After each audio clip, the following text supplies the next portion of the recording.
පිරිමින් සහ ගැහැණුන් සෙනග අතරින් ඇදගෙන යනු පෙනුණා.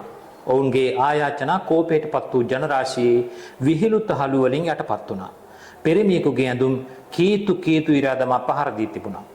ඔහු වැනි වැනි පාර දිගේ ගොස් බිම ඇද වැටෙනු ඇය බලා සිටියා. අනේ මාව ස්පිරිතාලයකට ගිහින් දාන්න. ඔහු ආයාචනා කළා. ඔහුගේ හැඩරුව හුරු පුරුදු බවක් ආරණ්‍යයට දැනුණා. උපකාරයෙල්ලා ඔහු කළ ආයාචනයේ වීඩියෝවට ලැබුණේ සමච්චල් සිනා මුහුණු ගොඩක්.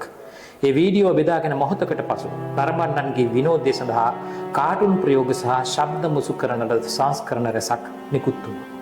සිද්ධිය මතක ඇති. ඉතින් මේ කියවපු කොටස තියෙන්නේ අරුණෝදාකරුවෝ නම් මම ලියූ නවකතාවේ. මේ නවකතාව සත්‍යය මත පාදක වෙච්ච ප්‍රබන්ධයක්. අරුණෝදාකරුවෝ නවකතාවෙන් මම උත්සාහ කරන්නේ සමකාලීන සිදුවීම් ආශ්‍රය කරගෙන නැත්නම් සමකාලීන ඉතිහාසය ආශ්‍රය කරගෙන ප්‍රබන්ධ සාහිත්‍යයක් ගොඩනගන්න. මේක මම කලින් මගේ නවකතාවලිනුත් උත්සාහ කරලා තියෙනවා. අරුණෝදාකරුවෝ නවකතාවෙනුත් මම උත්සාහ කරනවා. ඉදිරියටත් කරන්නට බලාපොරොත්තු වෙනවා.